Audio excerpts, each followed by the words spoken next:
అత్త అని ఎందుకు అనుకుంటావు? అమ్మలేక చూడు కదా.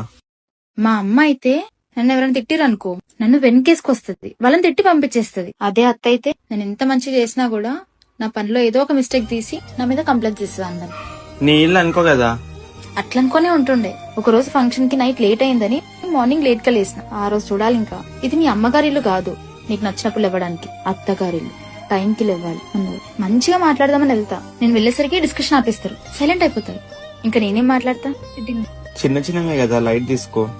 చిన్నవా? నీకో చెప్పనా, నేను ఒకప్పుడు 10 గంటలకు లేస్తుండే, నచ్చిన బట్టలు వేసుకుంటుండే, నచ్చింది తింటుండే, నచ్చకపోతే ఆర్డర్ పెట్టుకుని మరీ తింటుండే, 24 గంటలు ఫోన్ పెట్టుకుని బెడ్ మీదే ఉంటుండే. నన్ను ఎవరైనా తిడితే 2 రోజులు అలుగుతుండే, ఎవరితో మాట్లాడకపోతుండే. అప్పుడు డాడ్ వచ్చి నాకు ఇష్టమైనవి తెచ్చి నన్ను ఖుషి చేస్తాను. కానీ ఇప్పుడు ఎంత లేట్ అయినా సరే పొద్దున 5 గంటలకే లేవాలి, అందరు చెప్పింది వండాలి, నాకు నచ్చినా నచ్చకపోయినా వండిందే తినాలి, నచ్చిన బట్టలు వేసుకోలేను, నచ్చినట్టు ఉండలేను. 24 గంటలు కిచెన్ లోనే టీలు తెస్తూ అందరికి రెస్పెక్ట్ ఇస్తూ ఉండాలి. అండ్ మోర్ ఓవర్ ఇంట్లో ఎవరికి కోపం వచ్చినా నా విన్నే చూపిస్తారు, కానీ నేను మాత్రం మన వాళ్ళే, ఇట్స్ ఓకే అని అడ్జస్ట్ అవ్వాలి. ఇవన్నీ చిన్నవా? ఓయ్ ఓయ్ అంతా ఆలోచించకు, ఇట్స్ ఓకే. అత్తయ్య ఆగొస్తా.